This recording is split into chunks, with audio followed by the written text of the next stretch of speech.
Welcome to Flesh and Pod, a flesh and blood podcast, breaking down weekly news and notes from the tournament scene, community drama, game strategy, and more.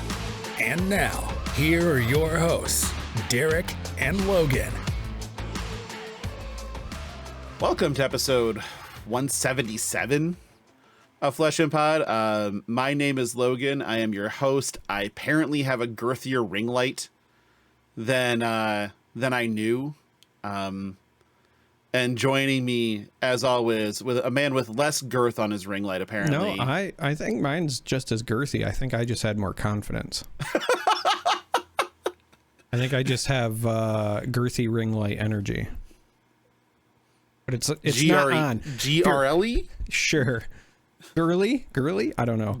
That doesn't sound right at all. Yeah, no, not at all. We don't need girlies with the girthies. I mean, I'm okay with that. Like, no yucking yums. It's just I don't know. We talked about your ring light not being something that, what were the words you used? My ring light can suck a dick, I'm pretty sure. Yeah. I was going to say, for the folks who are wondering why this is so off the rails so quickly, I think I'm getting sick, so I apologize in advance. I might sound a bit weird. It comes and goes, but I hope I'm not getting sick, but I think I'm getting sick. I feel pretty awful. So I don't have all of my normal lights on. And Logan said, is that why your lights aren't on? And I said, yeah, my ring light can suck a dick. And then I had questions because mine is like very, very large circumference and doesn't contract at all. And so we began a discussion about ring light girth almost immediately. Yeah. And lamented not recording it. So I decided to bring it into the show anyway. If this is what gets us canceled, so be it. But I felt like it was an important enough discussion to include. After 177 straight weeks of this shit, you shouldn't be really expecting anything at this point. Yeah. So, well, and especially when I'm not feeling well, I get a little extra loopy. So that's my bad. Yeah, that's whatever. I'm not even gonna ask if you did anything in Flesh and Blood because I know you didn't. No, not.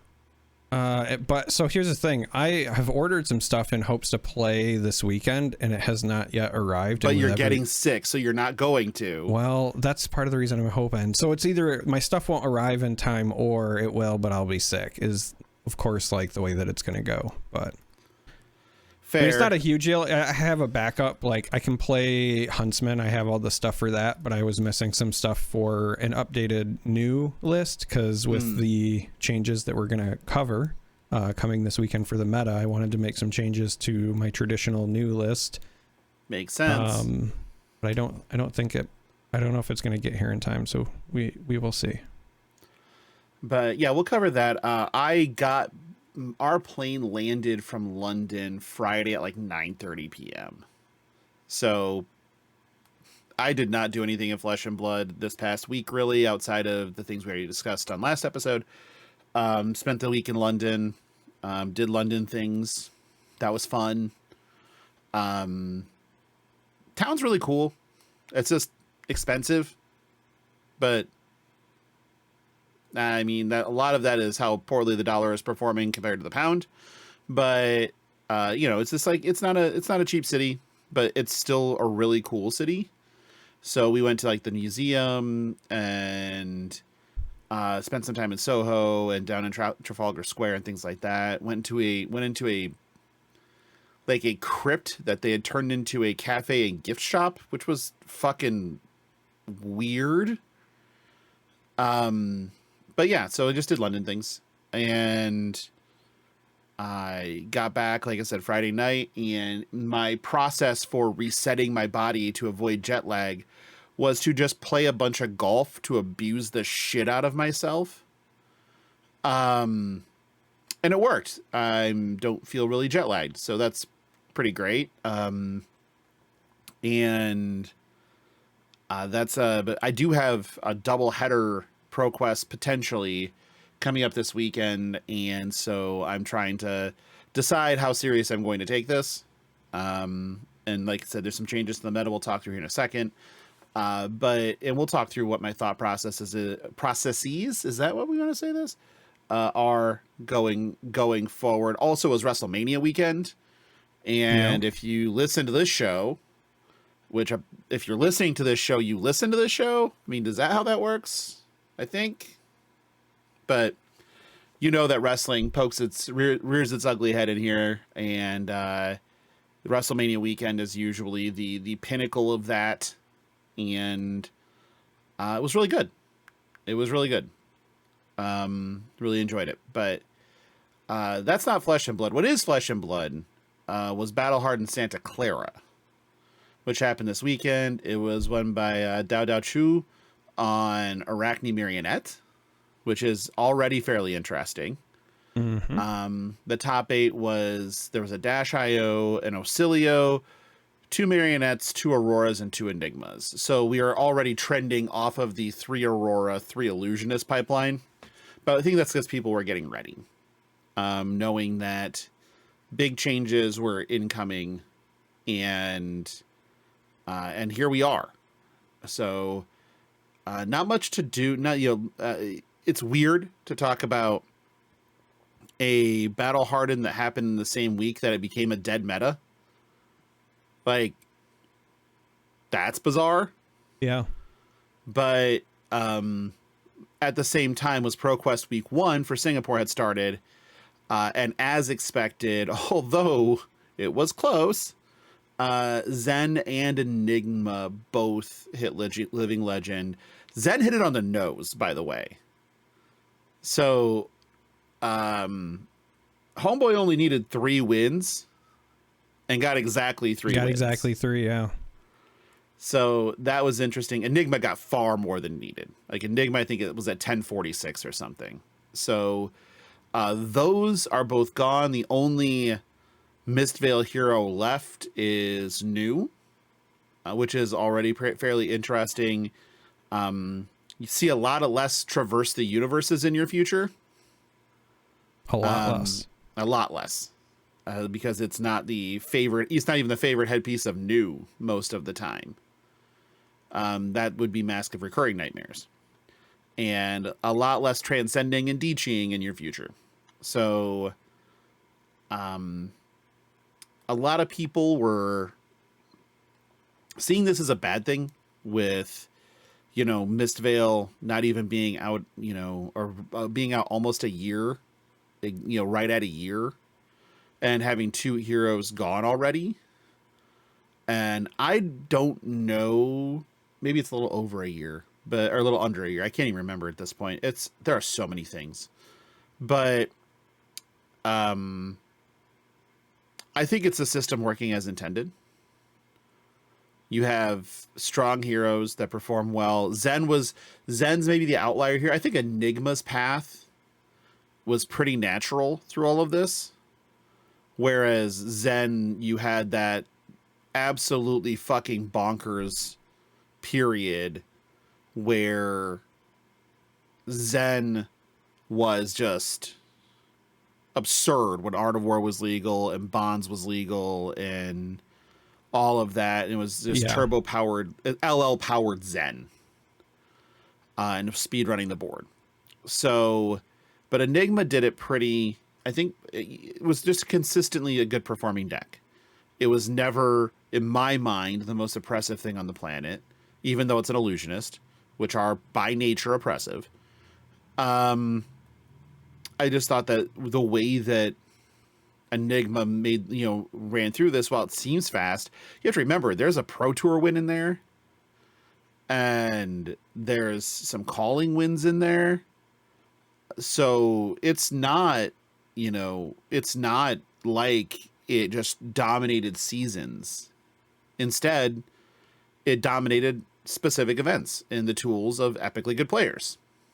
That makes sense. There's room for heroes like that in Flesh and Blood. You have nothing to add? No, I think there is room for it, and I think that, I guess for me, it's less of a big deal just because that's the beauty of the Living Legend system, right? Where if something is horribly unbalanced, like in other games, usually the thing just gets banned and then it's gone anyway. And at least with this, it gets to kind of run its course, and I don't know. It just feels less bad than, I guess, an outright ban. I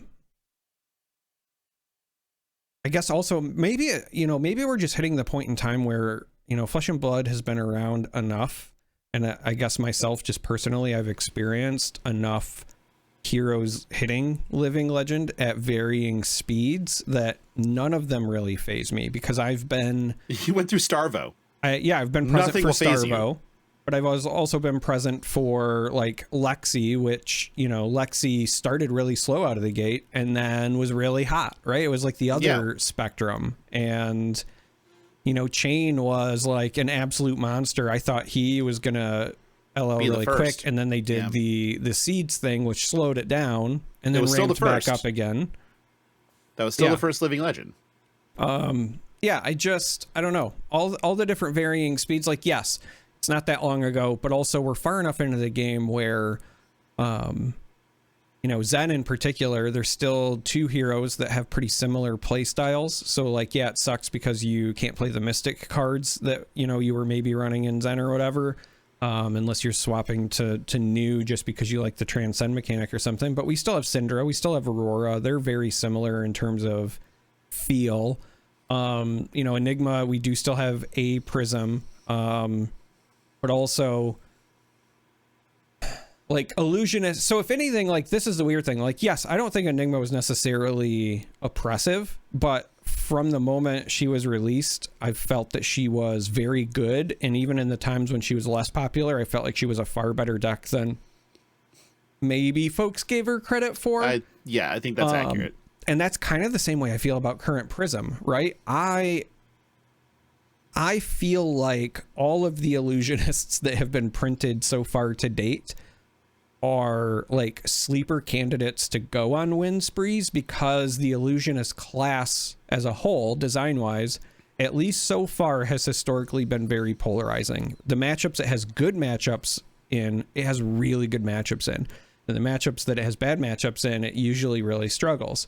And so when it goes on the win streaks, it's because, hey, it's a favorable meta, but it's less like, oh, it's just that one hero. It's like, it's just the class. Like, there's a reason that, it's got 3 heroes in that class that have LL'd and another one that just had, 3 representatives in the top 8 of the most recent Pro Tour. You know what I mean? So I think that one, now, granted, we do have Necromancer coming, which is another looking like ally-based class or whatever, so maybe that'll be some room for them to go, but I do think that is something that they might have to at least be very considerate of with future iterations of the illusionists they release.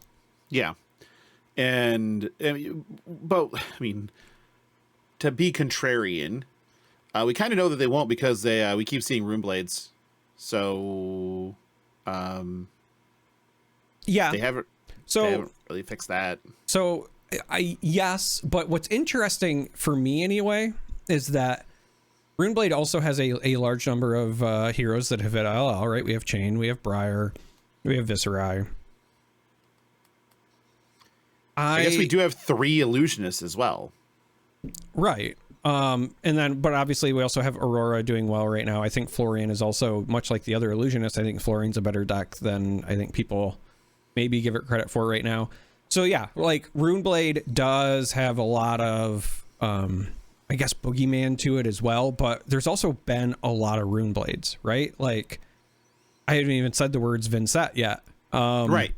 There's been a lot of Runeblades printed, which by nature means there's been a lot of Runeblade cards printed, and that helps. But also, the reason that I think that the illusionist thing and the design thing just jumps out to me right now is that I have never felt like the Runeblades were as polarized. The Runeblades have almost felt like just generically good, as opposed to like they have like really favored and really unfavored matchups. And I do think that skilled players like decks like, generically good Runeblade, for example, because they feel like they have game into everything, and so a skilled player can maybe pilot it one way or the other. But also, they all have felt pretty unique. Like, with the exception of Cheerios Briar, because that one just felt like jam everything that said 0 for 4, go again, with the exception of that. They've all felt pretty unique. Like Chain didn't play like Visceri, and Visceri really didn't play like, future iterations of Briar past the Cheerios thing. There was some overlap, but I think that was more of a side effect of the Belittle Minnowism times, right? Like Belittle Minnowism Chain then kind of bled into the Briar thing and whatever. But like the Rune Blades, I guess, just felt a little bit different. And so I will say, like, shout out to Dromai, because Dromai, while still being an illusionist, did feel different from the other illusionists, both when I piloted it and when I played against it. But yeah, the spread for me, right? Like we've had 4 illusionists so far in CC, and 3 of them have LL'd and 1 of them's looking very good. Yes, we've had a lot of Rune Blades, but we've also had some that, like Visceri took a long time to get where he was, right? So like, yeah, he's LL'd, but he's he was the first. He was the first of the original 8 to LL. Yeah. So I don't know. Like you're not wrong. Runeblade definitely is up there with things to consider, but like I said, I guess for me, I think part of it is just that there's so many Runeblade cards that have been printed, and when you look at the illusionist side of things, not only is there a smaller card pool, but many of them were very like specialized. Like you weren't playing a lot of Prism cards in Dromai, and you weren't playing a lot of Prism cards in Enigma. You know what I mean? Like they were all specialized illusionists, and they still kind of whipped your ass. You know what I mean? Well, that's kind of the weird part. Yeah, that's kind of the weird part of this. I was just like thinking about this was, okay, like, because you have a Bluesionist, which is Enigma. You have the Redline Illusionist, which is Dromai, and you have the fucking Fun Police, which is Prism. And the weird thing is that these would all have these like super unique identities if it wasn't for shit like Passing Mirage and stupid fucking things like that. Right. So, and all we ever want is to have no more Spectra. That's it.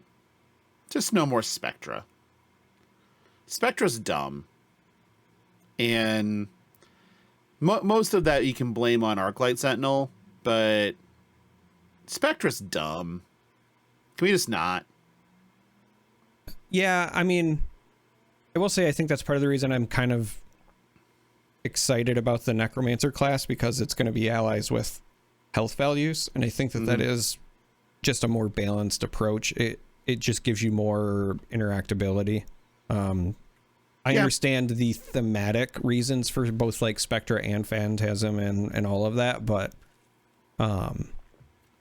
it also, much the same way that like we did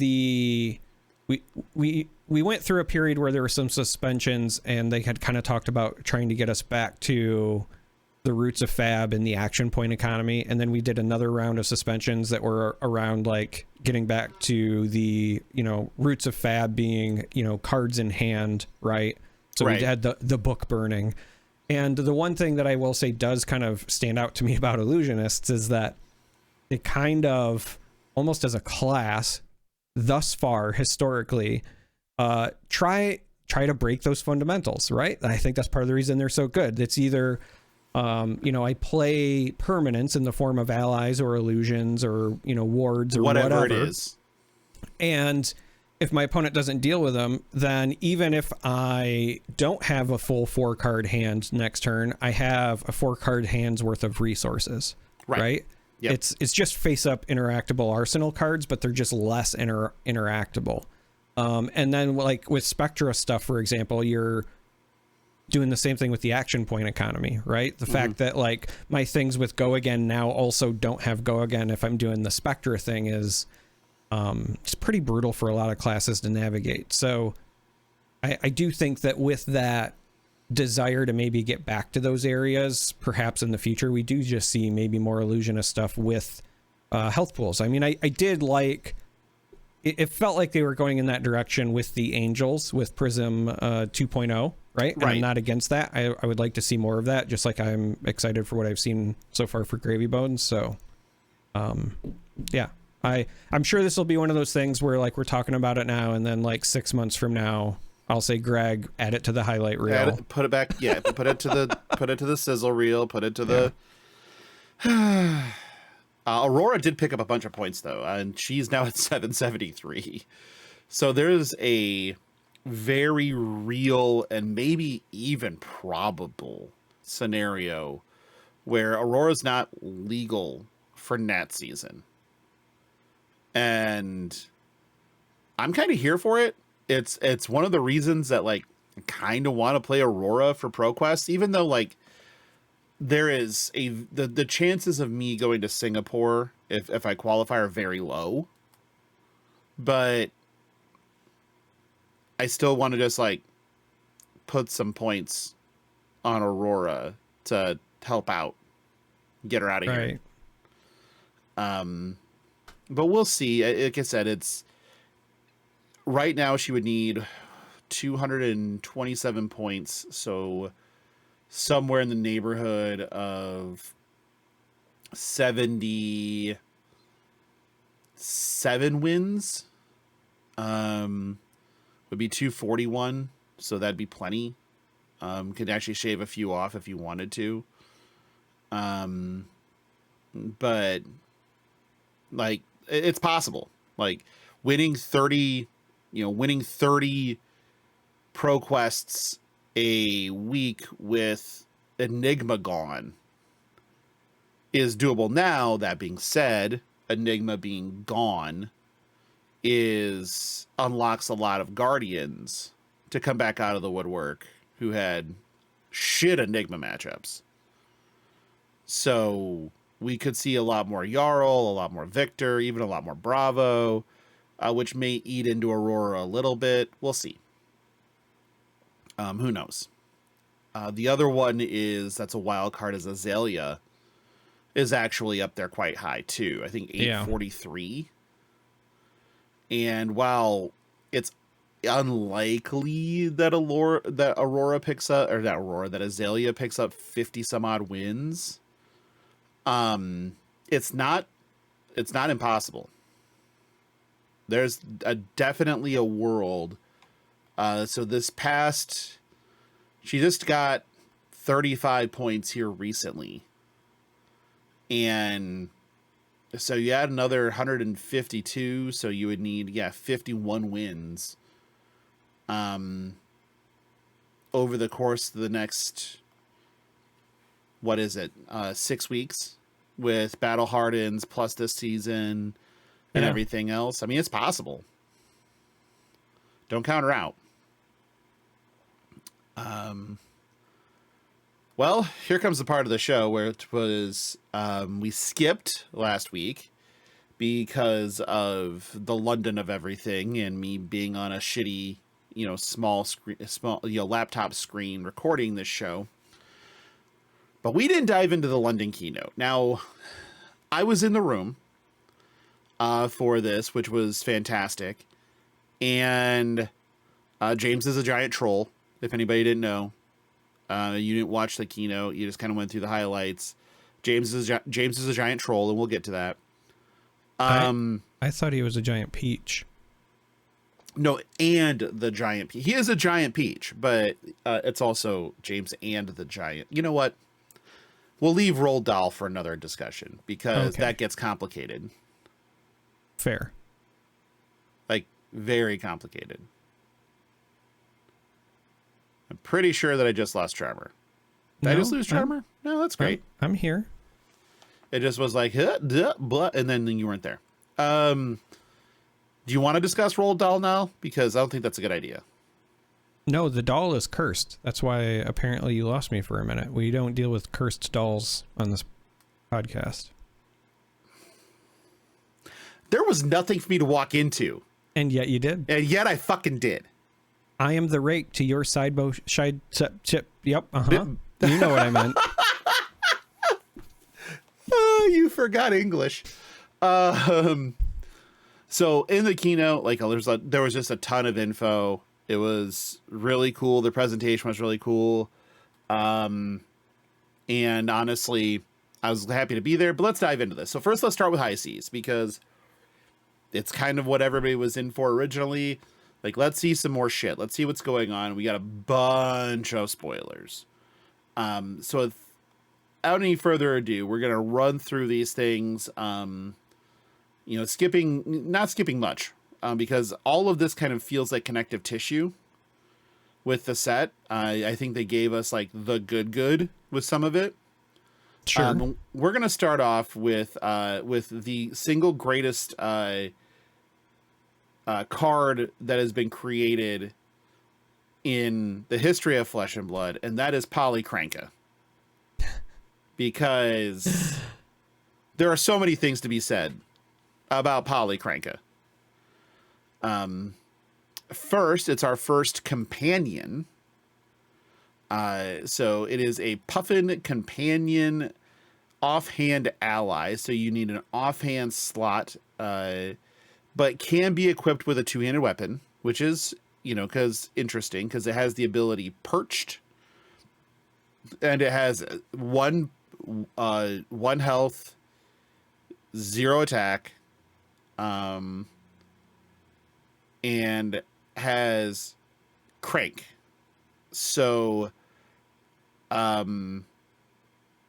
this thing is just an action point generating machine and needs to die on sight, basically. Yeah. But its ability is you can tap it, so you can do this from its perched position. You can tap it to banish it.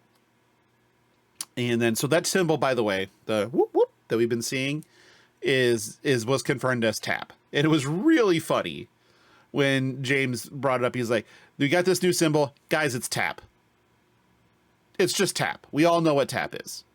I'm just like, tappa. Back in my day, we played card games and we just had tappa. Oh, God, we're on Simpson references from... I had to redeem myself after the, Slug Show Robert. That's right. You fucked that up completely. Yep, I'm just gonna not say it right for the rest of the recording. No, that was a bunch of Rudy or piece of suffering succotash. You know what? I can't even do it. But so Poly, you tap Poly as an action and return it to the arena under its owner's control, unequipped, tapped, and with a steam counter. So has Crank though, so you can remove the steam counter to gain an action point. So things that add steam counters, things that interact favorably with the use of steam counters, like anything that would give this the ability to be reusable in turns, can make this ridiculous. Plus, it's just a cool parrot. It's just a cool parrot. We should when the card was revealed, everybody started fucking cheering because everybody loves a parrot. I mean, it's just cool. So, and it's a legendary, which is also interesting to me. It's one of the L's in the set. The next thing that we got, and this thing's a fucking monster, is the Palantir Aeronaut. So this is a 2-for-6 3-block red in Mechanologist. Text is the defending hero must defend this with an equipment they control if able. Okay. And then also thrice per turn instant, which is new and different. Mm-hmm. Tap a cog you control. This gets +1. If this is the third time you've activated this ability, destroy a defending card. So not fun to get smashed by this fucking thing, because it becomes a 2-for-9 that blows up a card you defended with. Remember, defending cards can be equipment. Yeah. And it has to be defended by equipment. If able, yeah. So they can blow your shit up. Yeah, this is obviously going to make me very wary about the number of cogs my opponents have, things like that. Might be time to break the meeps back out again. Love me some meeps. Love me some meeps. I will say to Hiro Tsuda, art on this is just phenomenal. When I saw this, I immediately thought, like, I don't know what the art direction was, but I thought somebody said, hey, give me Sin from Final Fantasy X, but as an airship. But as Howl's Moving Castle. Right. And then that's what we got. Pretty much.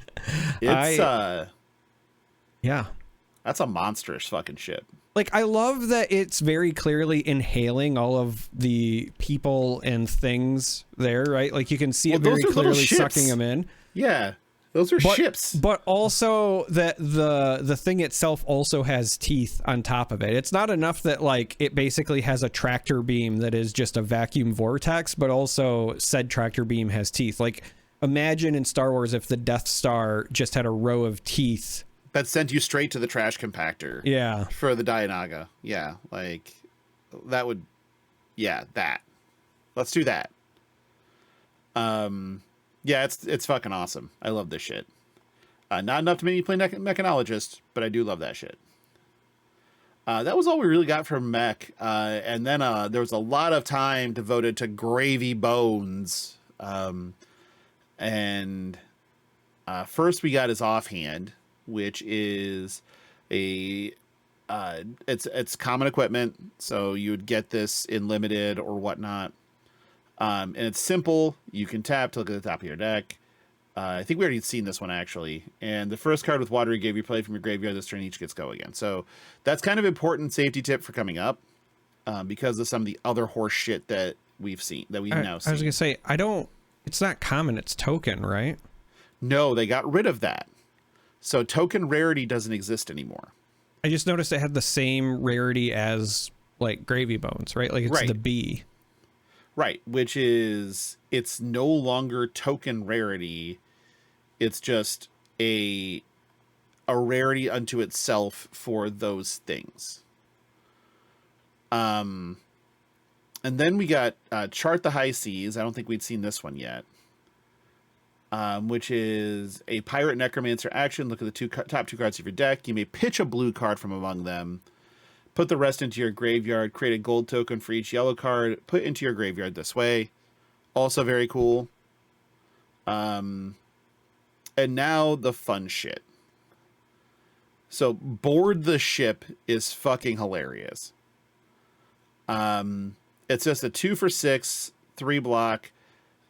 Tap an ally, give this overpower. That's pretty funny. Paddle Faster. It's a 0-for-4 block 3 red. Tap an ally you control, give it go again. So you kind of see the two different ways there are to play, Gravy Bones. There's an aggressive, an aggressive slot, and then a kind of a bigger, throw up some numbers slot, which is pretty cool.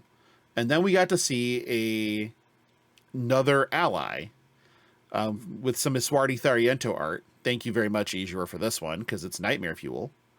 We get Sawbones, the Dockhand. It's a 2-cost yellow, 6 power, 2 life, Watery Grave ally. Its instant is, so it can attack like the rest of them for 1 and tap. Which is, again, an important safety tip because of Chart the High Seas, because of Compass and Chart the High Seas. So you can give go again to an ally that you play and then use it immediately. But this stupid fucking thing is you can the next time you can tap it the next time you or a pirate you control will be dealt damage this turn, you prevent one of it. So it can prevent them from killing one of your pirates. That's real good in some cases. Because as we've already seen with our homeboy Chum, if you can keep these fuckers alive, they are a massive pain in the ass. So, because even as a curve topper, like you have a couple allies in play, you play a Paddle Faster, you give it go again, you play something else with go again, then you finish it with a Chum for 6. Those are good turns. So, okay, that's interesting. And it kind of gives you that divergent play paths. I think that's really cool. I think that Gravy Bones is going to be a lot of fun. I think it's going to be weird. but it's going to be a lot of fun. Next up we have the Ranger stuff, and I think that these were the coolest ones for the class ones we saw. Yeah, Ranger's kind of gross.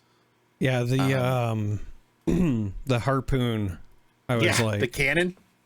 I was like, oh, yeah. So the harpoon cannon is a two-handed pirate ranger weapon bow cannon, which is already pretty fucking great. Its action is 4 resources and tap. Your next arrow attack this turn gets +4. If it has harpoon in its name, it gets overpower. So a clean 2 blue pitch to fire off a like a king kraken harpoon. So this becomes a 2 for 10 overpower. Well, it would become a 6 for 10, you know, but yes. 2 blue pitch gets you there clean. Yeah, clean 2 blue pitch with this in arsenal. When this, so, you know, effectively a 3-card 10, which is still pretty good rate with overpower and on hits, because this one is, when this hits a hero, they choose and reveal a card from their hand. If it's a non-attack action, they discard it and you create a gold. If you've activated a cannon this turn, instead look at their hand and you choose a card. And if you remember right, there's also King Shark Harpoon, which is the same shit. But looking for attack action. Looking for attack action cards. Right. Yep. And then big game trophy shot, if you have an extra card in your hand, is your next attack this turn gets +4 if it has harpoon in its name. When this hits a hero, create a gold token, and then you draw a card and discard a card. Like, Jesus fucking Christ. Yeah. Big number go burr. I'm gonna say it right now. Historically, Rangers have not like appealed to me. This one's getting there. But this is Ranger Guardian. I was gonna say this is the closest to the playstyle in which I traditionally play Bravo that I've seen in a bit. Right? Give me my 2 blue pitch for why? Like, you know, a big attack with dominate is normally the way that I play, you know, Bravo. And then hope that there's disruption in there somewhere, and this is looking the same way, right? Like, you send 10 overpower, you make them discard a card, you get a gold token, blah blah blah. Like, I'm really digging what I've seen so far.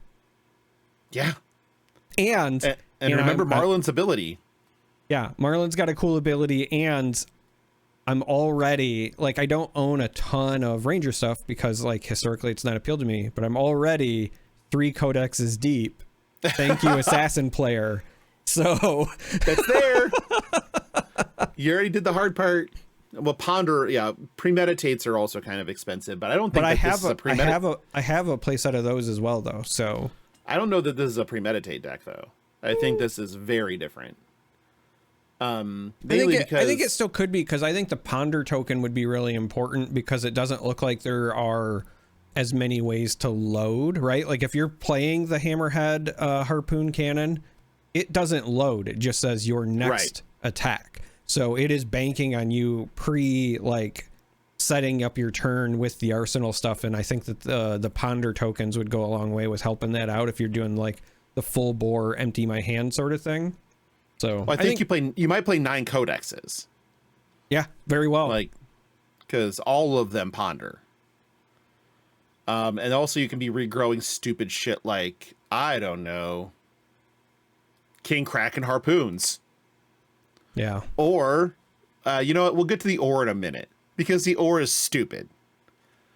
But let's start with the, so that we also got a second weapon for Marlin, because there is basically 2 different playstyles for her that were alluded to, that James talked about. Because the goal was to create like a tension draft experience where you could have 2 people on each hero, but they could be on vastly different builds in draft. And so there's also Red Spine Manta, which is a bow, 2-handed, tap, put an arrow from your hand face up into your arsenal, go again. So super simple, super clean, no resources. It's kind of like Redliner, right? Where you just kind of do the thing. Sounds great. Right. So you'll also have that kind of more aggressive version where it's you tap the thing, you load the thing, you shoot the thing, you don't worry about the cannon part of it. But the cannon part is so fun that I just want to do the cannon part. I want to go boom. I mean, that's the part that appeals to me for sure. There's also, I mean, I know we're going to get to it, but there's also some other cool stuff that was revealed that I don't think we covered the last time, because I do think it was from the keynote. Yeah. Yeah. We didn't cover Gold Baited Hook, which was in the keynote, which is the Pirate Arms Legendary. It's a 1-block, battle-worn action tap. Your next pirate attack this turn gets, when this hits a hero, steal a gold token they control, otherwise create a gold. Now, the thing here is, at the beginning of your end phase, if you haven't created or stolen a gold this turn, destroy this. Go again. So it only has the if you haven't created or stolen clause if you activated it. If you didn't activate it, you're good.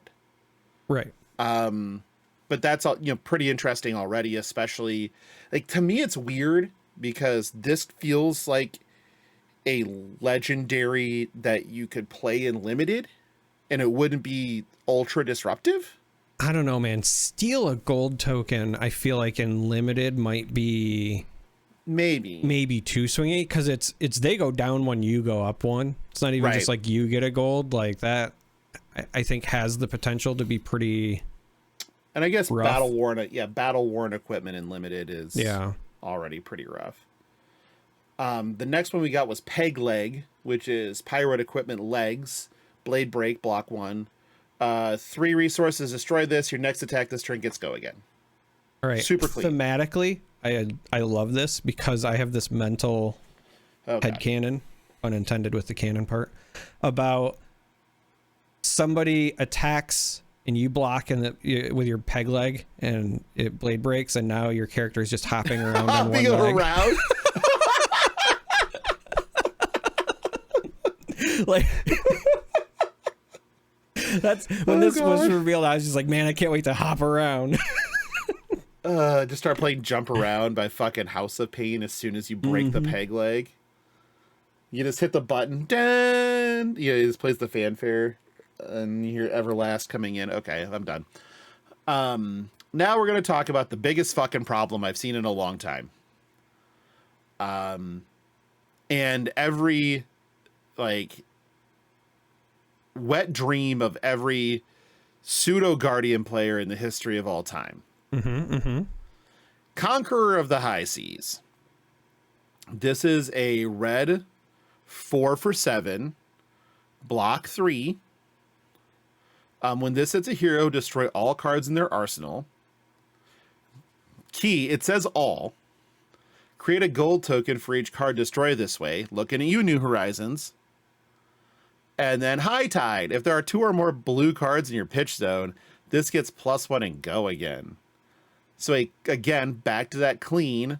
Pitch 2 blues. Play this for 4/8 with 2 floating. And it has go again. So pummel threatened. CNC effect threatened. Gold creation threatened with 2 floating to pop the gold if they don't do anything about it. To keep doing shit. This is an utter fucking nightmare.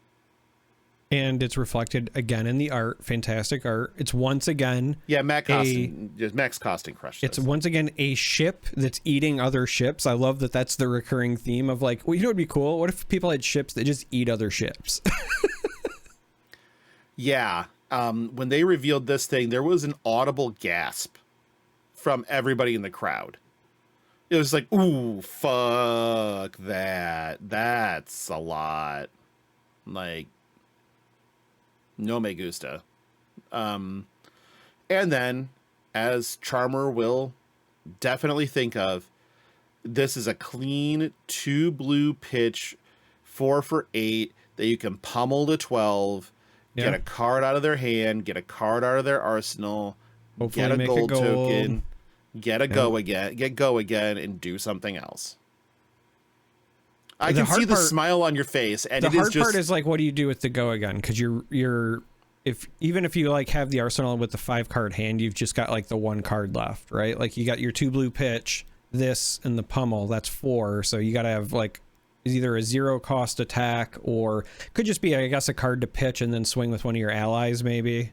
You play Codex, you get Endless Arrow, you shoot him with an Endless Arrow, you arsenal the Endless Arrow. Well, no, because this is very clearly going to be played in my Gravy Bones. I think this is played in decks that say Pirate. I know, but I'm just saying. No, 100% playing this in Gravy Bones.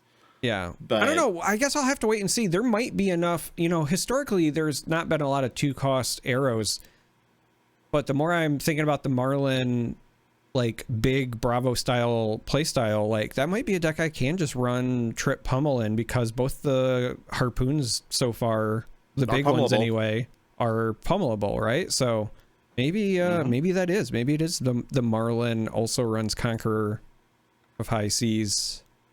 Like I might just have Marlin might be Babe Bravo. Yeah, right. There you go.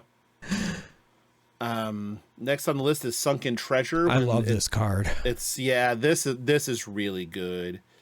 For a lot of reasons. So it's a blue block 3, which is already, it's a pirate block card, and it's this like titanium bauble with text.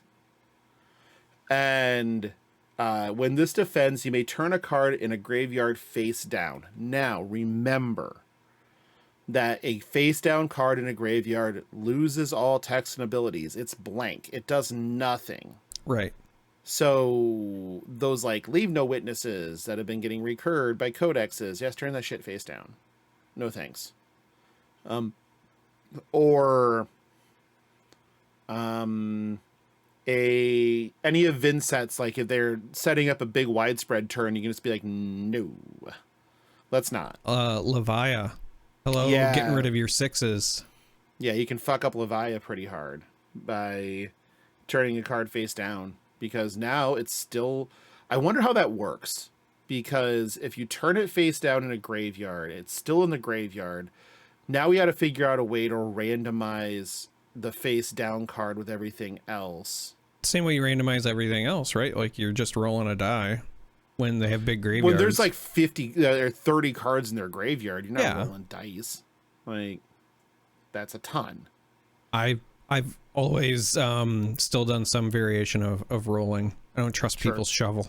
I mean, I really don't either. But and again, epically good art. So yeah, I mean, so again, just to point it out for the folks listening, and the reason we're mentioning this is because it's in any graveyard. So you could also, if you want to, if like you're trying to guarantee you want to hit the gold token, you could do it to your own as well. But you could also, maliciously flip one of theirs, and even if you don't care about the gold token, then just disrupt them from doing additional things. This being a blue block 3 with relevant text, and also it's just a block. So, we've already seen with Marlin's cannon weapon that overpower might be on the menu, and with Enigma leaving and some of the warriors coming back that might lean into the, the overpower side of things a little bit more, having cards that are just blocks is a pretty big deal. I mean, they're not defense reactions, but they're still something that you can jam in front of those overpower attacks with confidence. So it's just a really good card. Yeah, that's a really good call out, honestly. There's also Diamond Amulet, which is another just really good item, honestly. Yeah. So this is a blue, it's an item, so no block. Instant, destroy this, gain 1 action point. Legend of the Watery Grave, you may only have one of this in a constructed deck. When this is put into your graveyard from the arena, turn it face down, which is the Watery Grave portion of it. But just effectively a time snap potion is probably pretty good in this, especially with the things that want to use items. Right. So that's very particular in this case. I'm curious, about...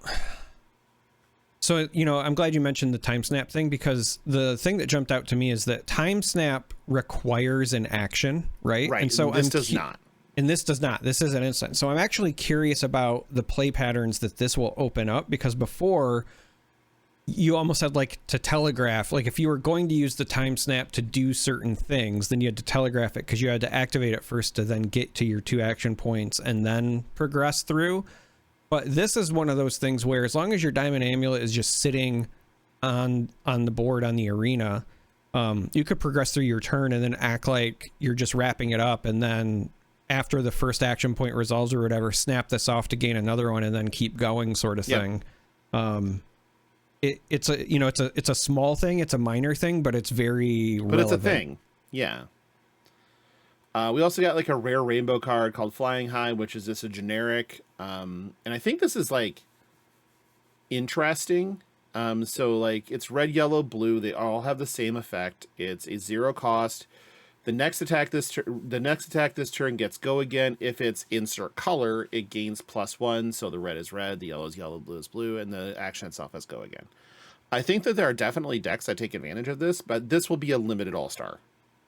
Like, this will be incredibly good and limited. So I wanted to make sure we called that one out, because it's going to be very good. Yeah, I think, so it's interesting. I feel like if this thing blocked 3 instead of 2, I think that there's a lot of constructed decks that would almost want to take advantage of this as well, because it is just next attack. So this works on weapons, right? Like, that's the first thing that jumped out to me was, oh, this is another generic that turns on like weapons to have go again. That's pretty much always relevant in certain decks. So nope, 100%. We also got the Gold Kiss Rum token, which this thing's great because it's just instant. Tap your hero, destroy this. Your next action this turn gets go again. Sweet. Your hero can't untap this turn unless they're a pirate. So the way that tapping and untapping works is you untap at the end of your turn, not at the beginning of your turn. So in this case, if you somehow have obtained a Gold Kiss Rum and you're not a pirate, and you use it, your hero can't untap unless they're a pirate. Might be irrelevant. There haven't been a ton of things that steal items. Kyloria, Meeps. Dude, I'm telling you, this set, along with like the new Max Armory deck coming in and whatever. All right, fine. I used to play them in my sideboard. In fact, back when I was playing Uzuri, about like, I don't know, a year and a half ago, I brought in 2 Mischievous Meeps. I had them in my sideboard for when I played against OG Dash, and I brought them in against somebody, and they were very relevant. Okay, so friends, they're only $4 a piece right now. Yeah. You may want to do this. And for my friends who play classes that have codex, it is very easy to have people forget. And if you have Tunic plus Codex, then you can absolutely pull it off when they have an empty hand and steal some pretty important stuff. Now, people are going to look at this and go, okay, it's a fucking 1-for-2 block 2 go again red. So yeah, the stats are shit. But it's also like, it's also pay 1 for certain classes blocking to block. Like, they either spend a card or they spend armor. Like, they're not letting you hit them with that. And honestly, the draw card's like not irrelevant either. So right. I don't know. I was surprised by how well they worked back when I did run them, and so I think now I might bring them back just for playtesting on Talishar to see how it goes. But it has been on my mind. You're seeing an awful lot of items in this new set, and we have the Max Armory deck coming, so maybe that will pick back up in popularity. Dash.io, I feel like, is right around the corner of popping off one way or another, so I don't know. Meeps. And it's just got really good art. The Meeps art is fantastic. Now, speaking of gold, treasure packs. Yeah. This shit's crazy. Because, all right, so the way that this was like presented in the keynote was pretty incredible, because James like basically said, you know, one other thing, but we can't talk about that, blah, blah, blah. And it's like, everybody kind of booed a little bit. It's like, yeah, okay, fine. There's got to be a secret. And then he's like, I wasn't going to keep it from you. Like 5 minutes later. So treasure packs, we're going to kind of go through what these are. So there's 3 cards per pack. There is the map slot. So that has 9 different map pieces to make a map of the area of the high seas of Wraith. 1 gold slot, which is going to have one of 3 different gold cards, which could be a gold, a golden cog, or a gold kiss rum, right?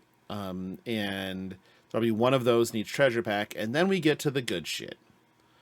So the treasure slot has 1 treasure per pack, and they're cold foils. So that's where you'd find like your cold foil gold baited hook, your Marvel Polycranka, your utterly gorgeous cold foil extended art Conqueror of the High Seas, and shit like that. You can also find cold foil gold tokens, cold foil diamond amulet, and then James lost his fucking mind. And I have no better way to put it. So the coolest part of this video is he's like, we wanted to do something super cool and put some really rare treasures in there. And the rarest treasures are, you know, the original, like, cold foils from, like, the early sets and the Marvels. But our reprint policy says that we can't do that because, and we respect that reprint policy. However, that doesn't mean we can't take them out of my own collection. And so it shows him taking video of him taking out binders and removing the cards. So like Eye of Ophidia and Heart of Fyendal and Arknight Shard and Tunic, and signing them to be inserted into these packs. That's fucking absurd. And then also showed off a bunch of prototype cards.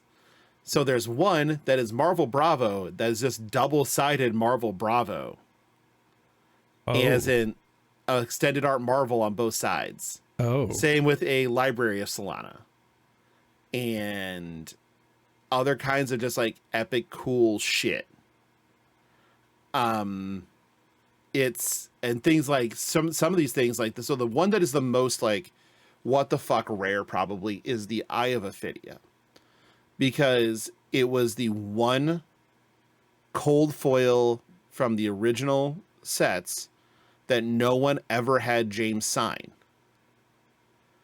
So if you have a James White signed cold foil Eye of Ophidia, it's the one of one that came out of the treasure packs. And now he doesn't sign cold foils anymore. So, right. Shit just got interesting. I mean, it got interesting for other lucky people, not for me. Well, not for me either, honestly. How many gold foil vests of the First Fist do I own? The answer is 3. I own 3. This is one. It's brilliant, right? Like, the set was gonna sell anyway, but now people are gonna chase shit, and it's fucking Wonka. It's Wonka shit at this point in time. Everybody's looking for golden tickets, and it doesn't feel as random's the wrong word, impossible as the Dusk Till Dawn serialized artist proofs. Because even when you open one of these and you don't hit one of the hits, you're still hitting something cool. So they all are still cool. It's just some are epically cool. Right. And I plan on opening several of these. They also revealed the Nationals participation promo, which is a rainbow foil extended art Conqueror of the High Seas. I get one of those. Yay.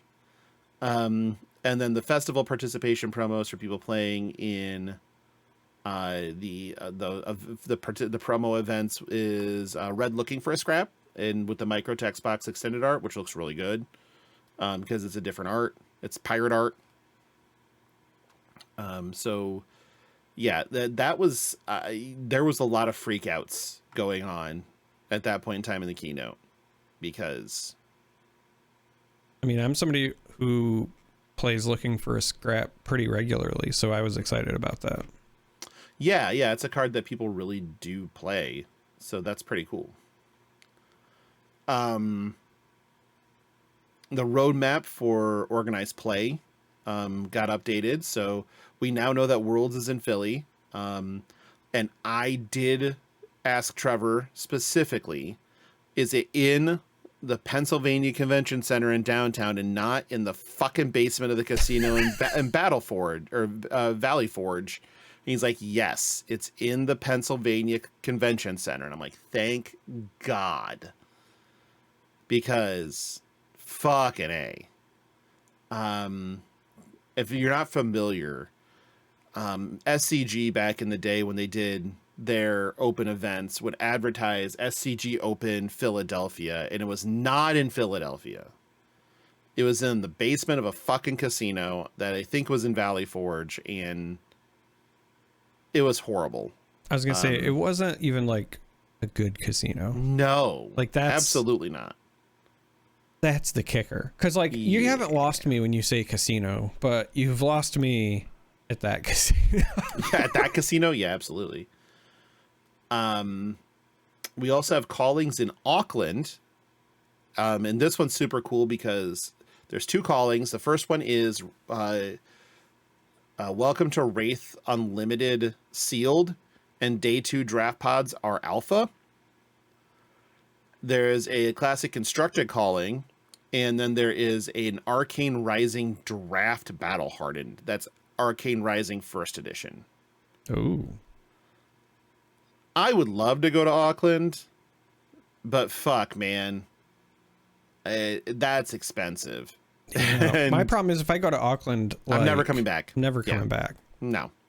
You tell me, you put me in the same country as Joshua Scott, and you tell me I have to come back? No. If he's staying, I'm staying. Yeah, sorry, I'm living on the lam at that point. Like that's right. We also have callings in Kansas City, which is super exciting for us because that's one that's just down the road basically for us. That's a really easy drive. Like that's one where I don't have to take a day off of work. I can just drive there on Friday after work and get there in time for like events still. And then drive back home on Sunday night and lose nothing. Like, fantastic. There's also callings in Copenhagen, Shizuoka, Hamburg, which we knew about, Valencia, and Seattle.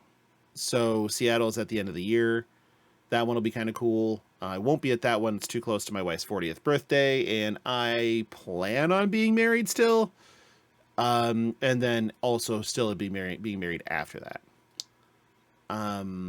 The Set 17 world premiere is also in Montreal, and that one I might go to.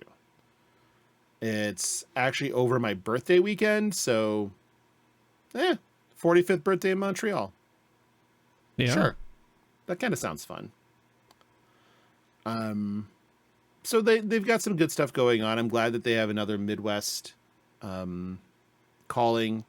I'm sorry, no Detroit. Yet.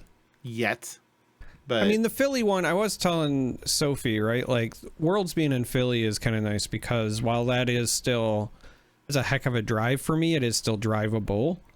I'll just have to make a lot of stops for my carcolepsy, but with all of the aviation issues plaguing the United States right now, I am very thankful of anything that I can drive to. So not gonna lie, there were times in the flying of it all, going to London, that I was like, is this what I die on? Well, so I have said right now, if I have to fly, I would prefer my flights to be international, because better planes for one. That is, well, also it is 50% less risky, because when I'm going to the place and when I'm leaving the place, it's their air traffic controllers and their staff, and they hopefully still have proper regulations right. and guidance, and you know what I mean? So like domestic is just, you're taking the risk both ways right now, but yeah. And that isn't not on my mind. Thinking about because like I booked my flights for Vegas, and doing so I was just like, man, I really don't want to fly on Boeings, but I don't see a lot of options, so I guess we're just doing it. Let's get to the thing that makes you happy, which is the Mastery Pack Guardian. Because there's some shit in this. So it's a 130 card set, 12 pack displays, $55 for 12 packs, 13 cards per pack, and it's just full of cool shit.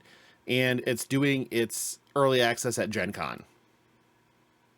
There's a lot going on at Gen Con, by the way. We're going to have Alex Watkins on soon to talk about all of this. But there's a lot going on at Gen Con. So first, we had some reveals. We already knew that Valda was the hero for Guardian, for Mastery Pack Guardian. We get to see some cards, though. The first one was put them in their place, which is a 6-cost, 10 power, 3 block Valda specialization. Has Crush. When this deals 4 or more damage to a hero, they discard their hand, and they draw that many cards. So a nice little way to make some seismic surges, if you will. Yeah, it makes the seismic surges, but what I really like about this is that this is a card that realistically you can play whether you are the offensive or the defensive type of Guardian, right? Mm-hmm. Like if you're trying to play a Fatigue Guardian, this still also gets cards out of their deck because they're discarding their hand and drawing. It's also still disruptive because if they are like sitting on a hand that might have been, you know, incredibly powerful, or they were trying to take a setup turn, now that is, you know, threatened or hopefully completely disrupted. But again, if you also want to play a more aggressive style, right, you still have that potential disruption in there while also hitting like a truck, right? So right. I really like this, and I think it's the sort of thing that I would like to see a bit more for just Guardian stuff in general, right? Because it fits both play styles, and yeah, we haven't seen a lot out of this upcoming set, but this jumps out to me. This got me excited. Well, we also have Seismic Eruption, which is a 0-cost Guardian instant, create 3 Seismic Surge tokens. This is literally the best turn 0 bullshit you could ever imagine. It's like in your opening hand, and your opponent does a bunch of shit. You block with 3 cards, and then you're just like, and play this instant, create 3 Seismic Surges, draw up. Yeah. Your opponent might be fucked at that point. Yeah, also, oh, go ahead. I was just gonna say it's great turn 0 when you are defending, right? Like, what's interesting to me about this card is that I already, usually when I play Bravo, if I can, I try to include the turn 0 package, but in the other direction. So like if I'm the one who's going first, then I try to Showtime and do the board up in for the Visage into Showtime, right? So that you're setting up essentially a 6-card hand, but you also get an Anothos swing out of it as well. So it's interesting. I wonder, with cards like this, I do wonder how often in the future we're going to see class support and card support for things where you're maybe not including things in your sideboard just for certain matchups, but also for situational awareness, right? Because I think a lot of players just forget that you're supposed to figure out who's going first and who's going second before you do your sideboarding. Right. But that is the case, and it is sometimes very relevant.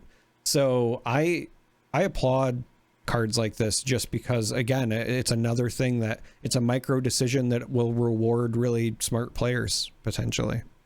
It also plays really well into Solid Ground, which is a blue Guardian defense reaction.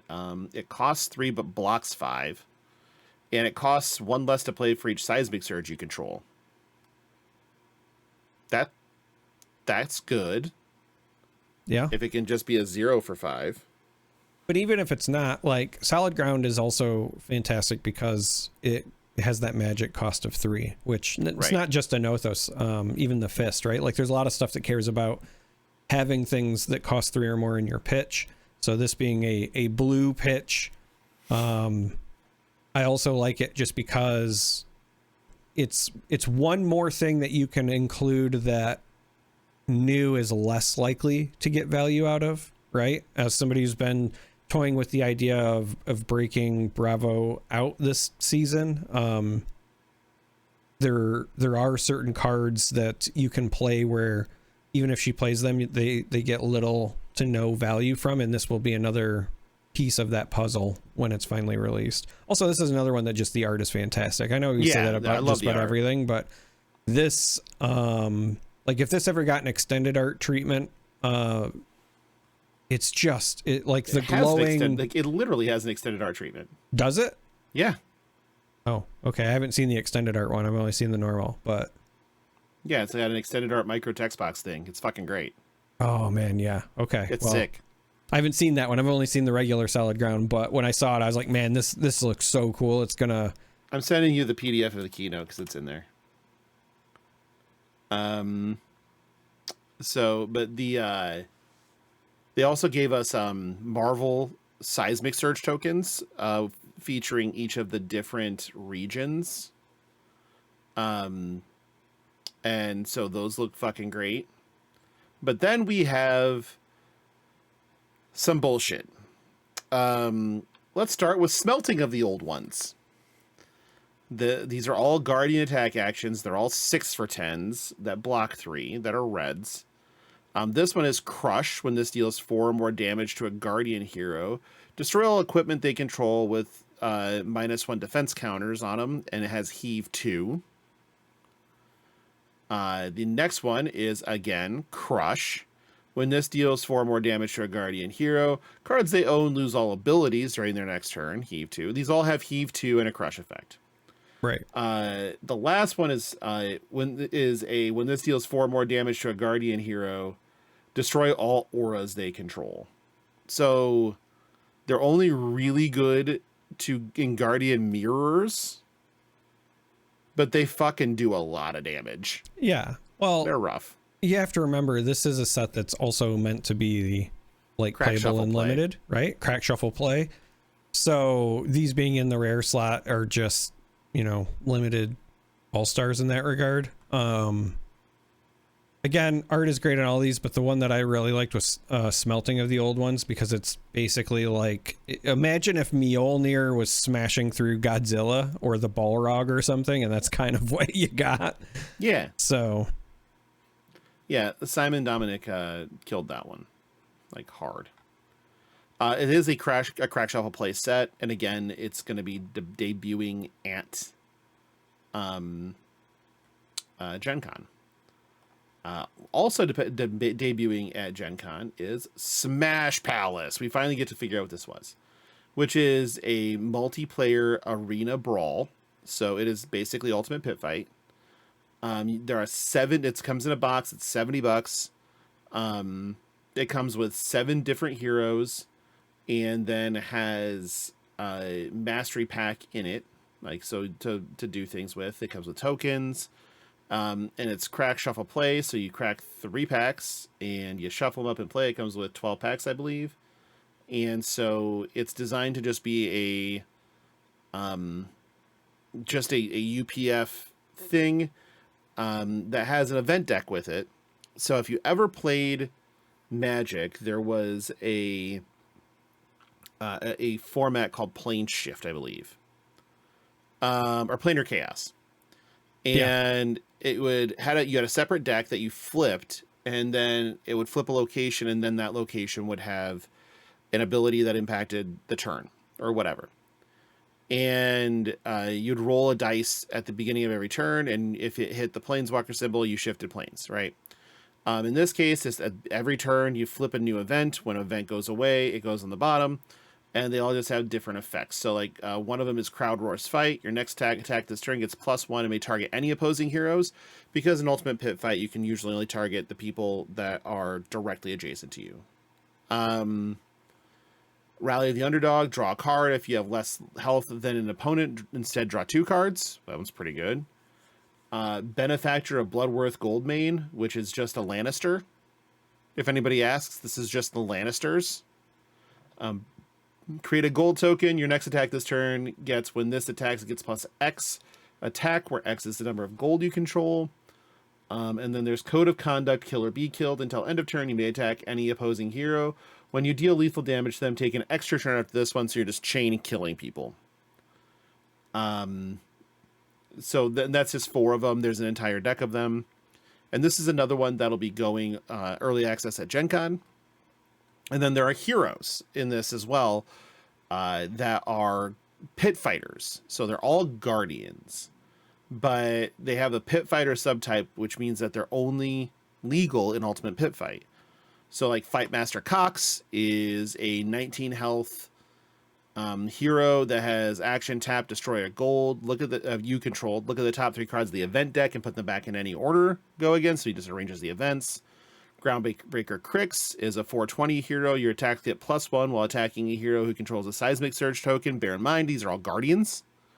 Whenever you attack a guardian hero, clash with them, the winner creates a Seismic Surge. And then also in this set, and this is not a pit fighter, is Bravo Flattering Showman. Now, to me, this is just a mashup fixed version of Starvo and Bravo. It's a 420 Guardian Hero Young with incredible art. Action, 2 resources and tap. Turn a face down card in your arsenal face up. If it has Crush, it gets +2 and dominate this turn, and then obviously the action has to go again. This is also going to be a new welcome deck. So the free welcome decks, the IR welcome decks, those are still out. They're still out there. This is another one that goes into the welcome deck pool. Is Bravo Flattering Showman. You love this thing, don't you? Oh, I do. I do so much.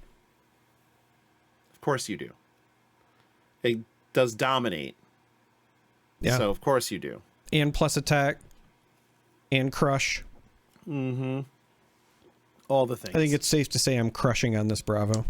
Yeah. It's also interesting that they're doing, because we've talked before about what would a new welcome deck look like. And again, you can add this to the super clip, Greg, but I'm pretty sure we brought up Bravo as a good example. And this is not Bravo, but it is very similar. But this will be a fun one to run Blitz for a while. Oh, for sure. Which is going to happen. So I really like this hero as a welcome deck thing, because when you think about things that are good for teaching, this teaches you, when you're thinking about like the basics, the fundamentals, right? It teaches you about your arsenal and why it's important. Mm-hmm. And it teaches you like certain card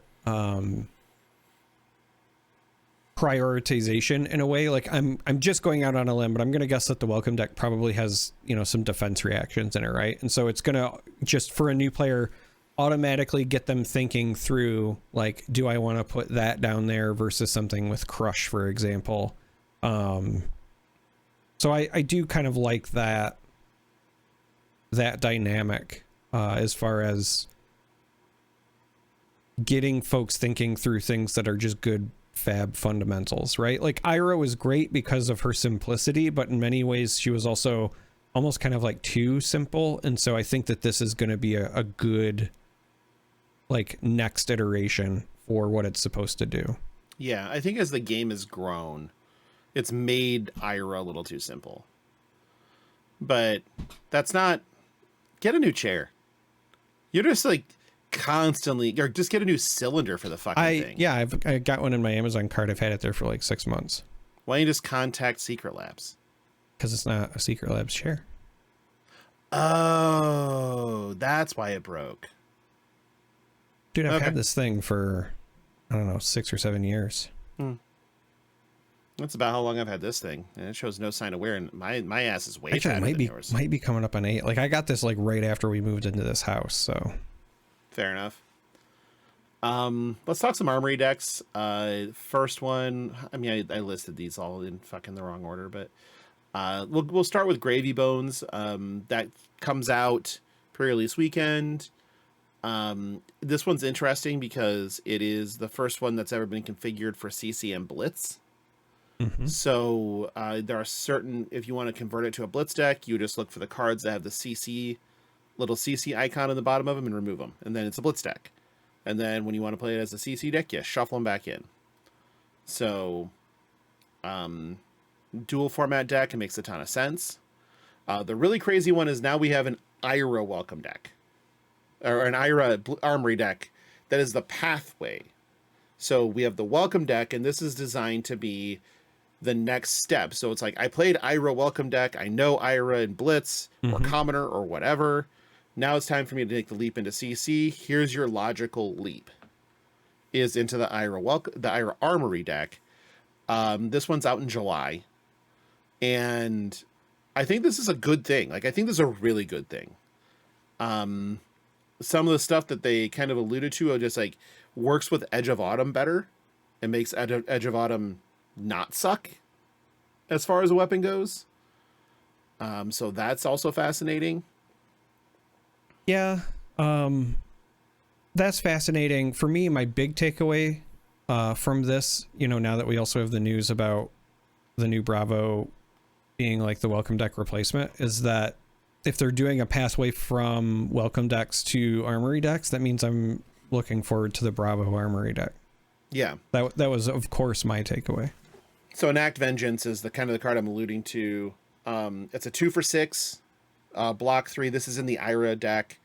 Combo, if Edge of Autumn or a card with Vengeance in its name was the last attack this combat chain, this gets, when this hits a hero, destroy all cards in the arsenal, basically turns into a CNC.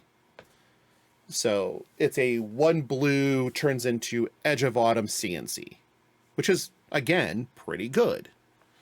Because normally, if you had a blue 0 cost and a Kadachi and a CNC, you would just go Kadachi CNC for 7. And so this is Edge of Autumn, Enact Vengeance for 7. Right. Same shit. The other one that was pretty fascinating was they now have 2 Living Legend armory decks. And it's Prism and Viscerai. Now, fuck Prism, but here we are. And then Viscerai as well. And they each got a new head. Now, this angers me, and others as well, that these head pieces are so polarized in how good they are. Because first you have Helm of the Arknight. This is simply a temper 2-block helmet. So it blocks 3. That's what it does. Okay. We can do better, but okay. It's basically Arcanite Skullcap without any benefit. The other one is Halo of Lumina Light. This one has Spell Void 2, no block value, thank fucking God. But remember, you can deal arcane damage to yourself with a lot of these things and use the Spell Void up. That's important here. Because the text on this one is, when this is destroyed, you may put a yellow aura from your banished zone into the arena.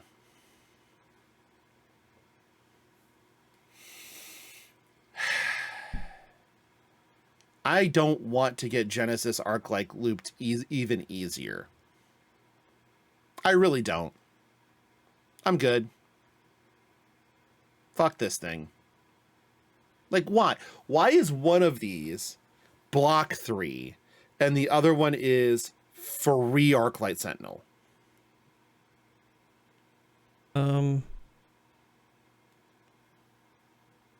Illusionist? Fuck. Like, wasn't I just saying that? And then you were the one who's like, well, what about Runeblade? Like, this is just clear favoritism on display again. Yeah, it is. I'm not a big fan, if you can tell. Yeah. But really, you know, that's it for the keynote. It only took us an hour to get through it. Yeah. That's not so bad. Not so bad. Not so bad. I mean, how long was the actual keynote? 20 minutes? Yeah, so. Yeah. That tracks. That sounds about right. I'm still scared shitless of Conqueror of the High Seas, by the way. Yeah, you should be. Jesus fuck. I could very easily see me having playing Marlin at US Nats. I could. I mean, yeah, I got to be honest. Like, this is a really bad time for me to have like literally zero disposable income because, like I said, Marlin looks fun. I will probably still end up just, you know, playing either Assassin or Guardian or whatever, but Marlin looks really fun. At least the canon version, the version that the pummel version, right? That's what I'm just going to start calling it now. The pummel version. Marlin. Pummel Marlin. As long as we have an easy-ish way to get cards in Arsenal, then I think that, yeah, that's... Well, I mean, Rangers do still have, like, reload and other options, right? Sure. That exist, so... Well, I also know that the crazy-ass go-wide version of Marlin already pumps out 1 billion damage, like, with existing cards. So... there's, I mean, and that's part of the allure of playing big Marlin, of playing big game, is to have people like, oh shit, it's Marlin, need to make sure I board for this aggressive matchup. And it's like, fuck 12. Like, 12 overpower on hit, eat your hand, pommel it. Yeah. Wasn't ready for that. I'm just looking for the excuse to break out my cold foil pummels again.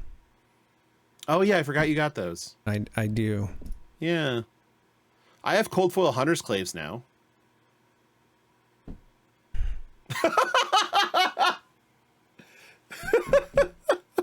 I don't yet. One of them, I think I mentioned it last week, that one was opened across from me in deck building. And the lady opened it, was just like, would you like to buy this? And I'm like, yes. Of course. Is Card Market okay? And she's like, oh yeah. And I'm like, okay, 55 euros. Yep. Sounds good. Yep. Slam dunk. Here's the money. Thank you. Thank you. I don't need it. Like, I'll pay 20 less for it then. Like, than USD. Fucking, to be fair, if it was like one of the classes I don't play, I'd have probably done the same thing in her position too, just because I hate, I've talked about this a lot, right? But I hate having to go through the process of like moving my extras. So sure, it's a pain. Well, my office area is nothing but extras, honestly. So like, I just did this with the Age of Apocalypse Marvel Legends figures, because Nemesis was the last Build-A-Figure that they were doing for it. They finally like have the entire thing. The only thing that's missing, I think, is Mr. Sinister and Havoc. But to get the Nemesis like Build-A-Figure, I had to buy the only Age of Apocalypse figure in the Build-A-Figure, or the Build-A-Figure Nemesis line, was Gambit, and that's it. Everything else is like X Factor Cyclops, which is kind of cool. Marrow, which is definitely kind of cool. Husk, which I enjoy. Fabian Cortez, which is kind of cool. But then there's like X-Force Nightcrawler, which is okay, and Extreme X-Men Wolverine, like who gives a shit? So I was like, okay. But the Nemesis looks so cool though. Like kind of got to have it. Yeah. And then, yeah. But there are just like so many Age of Apocalypse figures that I actually cannot fit them on the entire shelf. So I'd like pick and choose a bit. But you got to have Morph, you got to have Blink. I was going to say the Blink is the standout. Yeah. And then I mean, at least the one that's not named Nemesis or Apocalypse. Yeah. And then there's Sugar Man back here too, but he looks quite disgusting because it's Sugar Man. But yeah, the Morph and the Blink were the two non-negotiables. Like they have to be there. And then somewhere floating around, oh, he's right there. There's Legion, just kind of hanging out, like above my computer as always. I think it's time for listener questions. What do you think? Yeah, I think that's fair. Okay. The first one's from Vari KT. I'm not sure if this is the right place to ask, but I'm working on a new deck box for Fab. What are some decent requirements that would meet the needs of a Fab deck box? Honestly, so the thing I've noticed that is a shortcoming of most deck boxes for Flesh and Blood is there's always one thing it can't fit. So the biggest requirements that I can think of is make sure it can fit at least mini snap cases and close comfortably, because people like to put their equipment in them. I'm not one of them, but people do like to do that, or play, player slabs from PCG or whatever. And also make sure that it can fit 80 double sleeved cards plus the mini snaps of equipment plus tokens. That's what gets lost. They'll be like, oh, we'll just make a deck box that can fit 100 cards. And it's like, that doesn't do it. I was also going to say, if you include any sort of secondary drawer for additional stuff, make sure that it is large enough to include the dice that people use, like the big dice for the streamer dice. Dice, yeah. I mean, that's an if, but yeah, that's an if. If you do, then I would just say, like, for example, I use the GameGenic ones, and their drawer is big enough to fit the streamer dice. Now it's just barely, but it does fit them. So like that would be the bare minimum on that, front, as far as I'm concerned. Yeah. And I'm imagining you're 3D printing, so drawers might not be easy, but even if it has like a detachable base for dice, just make sure they're deep enough for the streamer dice, because people will want that. It makes it for a little bit bulkier deck box, but I think people would rather have, the GameGenic stuff is a perfect example. The GameGenic stuff, like the Academic, is a fairly bulky deck box, but it fits everything. Right. And so people go nuts for them and use them frequently. So don't be afraid of that, right? Like, make sure that you're leaving enough room for that type of stuff, because that is definitely things people use. And also a divider is always a good thing. Yeah, it doesn't hurt. People like dividers. Specifically for, just talking about usage. Separating out sideboard, separating out tokens. Sideboard tokens, equipment would be... Yeah. And hero would be one division, and then main deck component would be the other division, right? Next one's from Charlie. Logan, what does your beard care routine look like these days? Okay. If you hadn't noticed, this thing's getting beautiful. It's quite large at this point. So also it's here, yeah. I'm a giant Winnipeg Jets fan. I was sweating that game tonight because for the first time in my hockey watching life, Winnipeg is the best, team in hockey in the regular season. They've been incredible all year. They started off the season rattling off, I believe it was 20 straight wins, and So I started growing the beard out. And I was like, I'll trim it if they go on a skid, or I'll cut it if they go on a skid or whatever. They proceeded to not go on a skid. Now, I did trim it a couple of times, and upon trimming it, they would then lose immediately, like a couple of games. So I just stopped doing that. And then they stopped losing 2 in a row. Like they would lose 1 here and then win 4. Or lose 1, win 3, right? And now it's the playoffs. So until Winnipeg loses, this bitch isn't getting trimmed. We just growing. It's full on hockey beard now.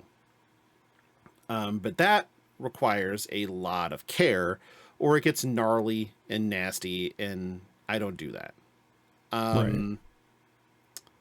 So what I use is my wife does like that, some of that like random influencer stuff where sign up for a thing and they send products to you to try out, and then you do reviews on them on like Instagram or whatever. I don't really know that much about it because I don't even have an Instagram account, but there was a place called the Bearded Coast, and that she saw on one of them, and she's like, hey, my husband has a beard. And they're like, that's cool, we'll send you stuff. And so they sent me like beard wash and beard conditioner, and it's really good.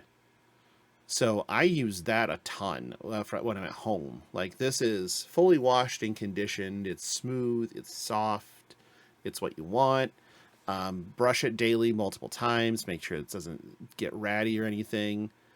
And then when I'm traveling, I use I don't remember the brand now, but I do use an oak scented beard oil that I have an extreme allergy to certain perfumes and scents that if I am within 30 feet of them, my throat will close up and I'll have an instant migraine. Very, very bad. Does not feel good. So if I walk past a Bath and Body Works, I am the most fucked a person has ever been. So I tend to stray away from a lot of like perfumed oils and things like that, but I just check to make sure that they're not using parabens and stuff like that. And that saves me a lot. So like the things that like, these are all natural stuff. And so they don't trigger any of those allergies or anything else, which is super important.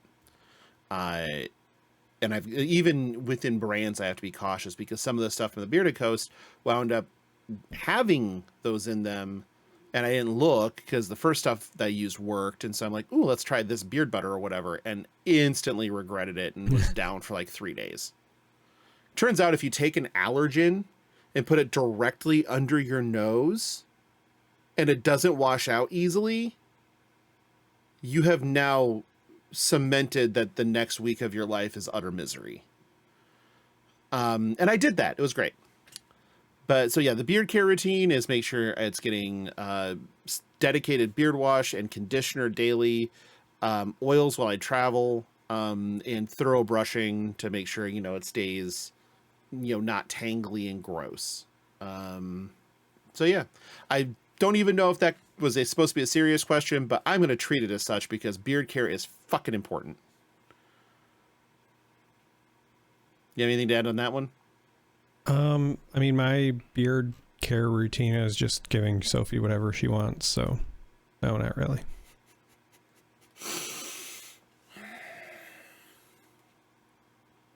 We're not a kid-friendly show, and I'm happy for that because that's a hard one to explain. Moving on. The last question is from Goat Warrior Cultist. How many more sacrifices to an ancient and brutal god must I make to see Warrior become viable? Fuck, I don't know. Several. We are kind of in a weird spot where Kasai's almost good. Almost. I actually think it's not super far away. It's not. It's playable. The matchups are... So Enigma being gone is super helpful because that was abysmal. Even with like things like Jagged Edge or Kabuto or anything else, it was just like still not enough. The Aurora matchup, you have to like kind of hard tech for. And now with Guardians coming out of the woodwork, so like Bravo and Victor have really never been that big of a deal. Like beating them was a whatever. Jarl is a different animal. That feels, it's not exactly like playing against Oldham because they could fatigue you easier, but it's still a deck that you really should be presenting your entire pile into. Yeah, and even going a step further, because of Jarl having access to some of the equipment destruction, like that can also at least muddy up your long-term game plan. Yeah. I had a Jarl. Well, the thing with Guardian matchups has always been the same, which is you block really well. And then if you ever get to 2 gold tokens and can raise an army, the game pretty much ends on the spot. Which is fantastic. The issue with Jarl is definitely, so in like a Jarl match I played last night, I didn't present pile. I decided to try to go a little thinner, and on turn 3, they blew up my Grains of Blood spill, and I was like, they knew to go after my value engine, right? And that hurt. I was really thinking, okay, let's hope that they don't know and they go after my Valiant Dynamos because they're not super important in this matchup. And I mean, they're still good, but Grains is way more important. So I was just like, okay. And then they put the counter on it from like the Crumble to Eternity on the Grains of Blood spill. And I'm like, fuck. Well, that was fun while it lasted. And so my Grains got blowed up. And then from there, it became a little bit of an uphill battle. And they had they basically just were able to tax me just enough to slow me down, so I couldn't ever get off the raise the army. Yeah. And it's like, okay, that was also just the realization that even into Jarl, I should still present pile and just, see what direction that they're going to go. Once they start blocking with fellings and shit like that, they're going to try to fatigue you. And it was also CYB. So they were definitely in for that. And if it wasn't CYB, they would have been stone fucking dead. Like there was no if, ands, or buts. But it's a hard matchup still. Like you have to be very patient. You have to understand what their game plan is, and sort of whatever they decide they're doing, just be the better version of it. And that can be hard because it can change mid game too. But Kasai is close. Fang, I think Fang is real. It's just figuring out what to do, because Fang has Runeblade hands. Yeah. And that's rough. And I don't know how to fix that. A lot of people are like, oh, just play the defensive version of Fang. Fuck you. If I'm playing a defensive version, I'm just playing Kasai. Like, I'm not playing fucking defensive Fang. Right. You're playing Decimator Dory. No, I will never. No. Absolutely not. I know, that's why I said. God damn it. The fact that my locals love that shit annoys me to no end. Especially they're always like, hey, I think we can make Axe work again. I'm like, and you're like, I think cool. You cannot. Could you not? Could you not? Have you considered not? Yeah, it'd be great. I mean, honestly, the best strategy into Decimator is just never block. So, play Aurora. Fuck it. Or play Syndra. Just send me the bill. I don't give a shit. None of your on hits or anything. They're just on hits. So send me the bill. It's okay. But then your ass gets fatigued and yada yada yada. But I think that in order for Warrior to be viable, they need to be not so scared. Like, scared's the wrong word. They're very conscientious about how cards interact. Like if Savor Bloodshed just said weapon and didn't say dagger, like great, perfect. Right. Or if Ignite was Draconic and not Draconic Ninja, so that Fang could play Ignite, that would be perfect. Like Mara and I had this long conversation today about exactly that. Like what would be the things that Fang needs in order to be stable? Right. And the answer was a fucking Draconic Yellow. Any Draconic Yellow. Because there are no Draconic Yellows that Fang can play. And Ignite. Just the card Ignite. My wish list also included a Draconic Ancestral Empowerment, but that can only target Draconic attacks, you know. But that's never happening. Right. Because you would make Syndra way too good because they could play 6 Ancestral Empowerments. It's a lot of card draw. I don't have much else. I think that covers most of it. Did I miss anything? No, that was it. I feel like I missed something. Oh, the pool party shit. I forgot about that. Oh, yeah. I know that because they're so near and dear to your heart. We will talk about them. I mean, I like them. They're League of Legends skins. Yeah, That's they're like League of Legends skins. I like them. So for, I believe it is the world premiere of High Seas. They did, for Singapore, the souvenir package comes with 3 extended art, alt art heroes of Syndra, Drakai of Retribution, Victor Goldmane, High and Mighty on his floaty, and Kasai of the Golden Sand, and this looks like Dead or Alive Beach Volleyball. I think we talked a little bit about it last week, but yeah, this has been polarizing as well. A lot of people are just like, no. I mean, why do we need League of Legends skins? And I'm like, Dead or Alive Beach Volleyball sold 1 million copies. People buy League of Legends skins with real money. It's also like, at least it's an in-universe fun thing. You know? That's fair.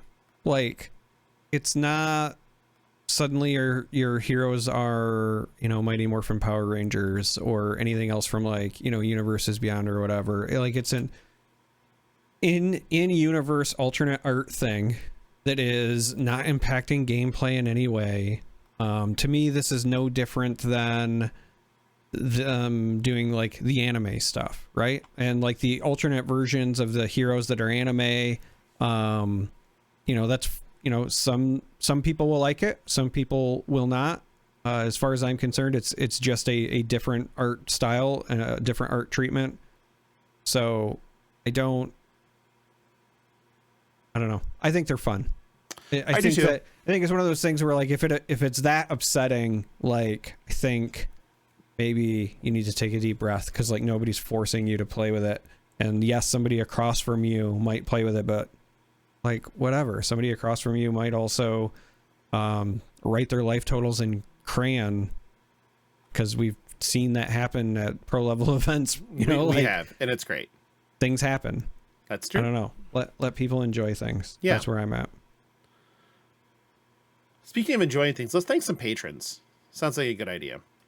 We'll start with our associate producers. We have Aladoris, Andy, Syndra, Ejor, Jacob, Larry, Quiet Goat, The Salty Sea Cat, Softski, and Zaris.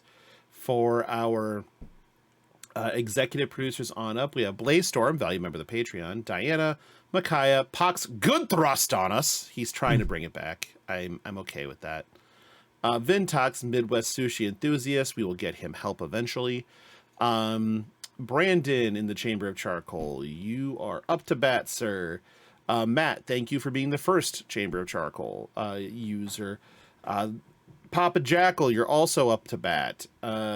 Oren, one more month and you will be in the queue as well. And then Rich, the Polish guy, you are also up to bat when it comes to organizing when you want to come on and be a guest host on the show. Like I said, we do have some spots where they're going to be occupied by other guests, but any week where we don't have one and you're just like, hey, I have something I want to talk about, or if you just don't have anything you want to fucking talk about, you just have time, you guys are in, let me know. And yeah, you can come and guest host with us and do the fucking nonsense. I think it's fun. At least I have for like 177 weeks now. If you want to become a patron of Flesh and Pod, you can go to patreon.com/fleshandpod. Link is in the show notes. There are, I don't know, 6 tiers, I think, to choose from as far as paid tiers go. Any paid tier gets you in a FAP After Dark, which is a monthly-ish live show that we do where we just kind of talk off cuff, off recording. So we can kind of just, get things off our chest. Also gives our listeners an opportunity to interact and find out if we're exactly as unhinged, in normal day-to-day conversation as we are on this show. And we are, if not more, honestly. I was going to say, for me, it's worse. Thank you for both of us. It's actually worse. If you need to reach the show, you can just send us an email at fleshandpod@gmail.com. You can also find us on BlueSky. Just search for Flesh and Pod. Honestly, the best thing you could ever do, just join the fucking Discord. It's easy. The link's in the show notes. Just click the goddamn thing. It doesn't cost anything. You can come in here and talk shit about what's new today. Pretty quiet today. There hasn't been a whole lot outside of, I know the Pickle Posse had got into a bit of a row about cannibal sandwiches and also Midwest sushi, which is disgusting. Which is a cannibal sandwich, if you don't know, is an open-faced sandwich that's raw ground beef with chopped onions served on rye bread, which is a no. Yeah, that sounds awful. I also solicited a stupid American shot while we were in London. My wife was like, I wonder if there's such thing as a stupid American shot, and if not, somebody should make one. So I did what every red-blooded fapper would do, and I reached out to Papa Mike and said, hey, I need a stupid American shot, bonus points if you do it out of a prescription pill bottle because we don't have real healthcare in the US. And he made a banger of a shot, which is 1 ounce of tequila, a ½ ounce of yellow chartreuse, a ½ ounce of Jaeger, and a whole egg and a dash of simple syrup with grated nutmeg on top. And that's awful. Like, that's just shit. Oof.